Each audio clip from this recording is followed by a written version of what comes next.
تالت شخصية جوانا ما بتحبش الكلام الكتير، ما بيهمهاش الشكل ولا الصور ولا العروض اللي بتتغير كل شهر.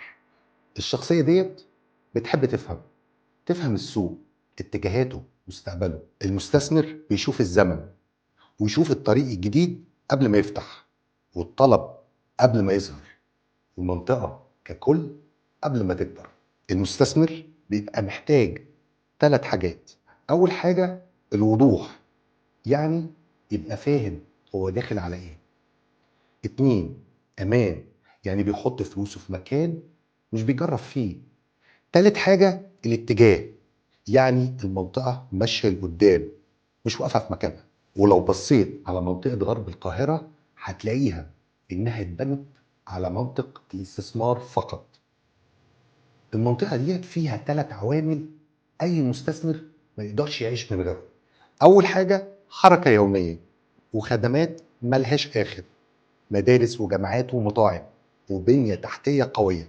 2 طلب ثابت مش موسمي، إقليمي مش محلي. 3 حاجة مستقبل واضح مش عشوائي. منطقة غرب القاهرة بيبني فيها أكتر من 10 أسامي تقيلة، أهمها أورا، سودك، بالم هيلز، أركان بالم، وراسكوم، هايد بارك. وده في علم الاستثمار العقاري بنعتبره إشارة وعلامة بتقول إن بكرة هيجي هنا في منطقة غرب القاهرة. المستثمر الحقيقي بيسمع صوت الزمن قبل ما يسمع صوت السوق. إيه أقوى منطقة في غرب القاهرة فيها ابريشيشن؟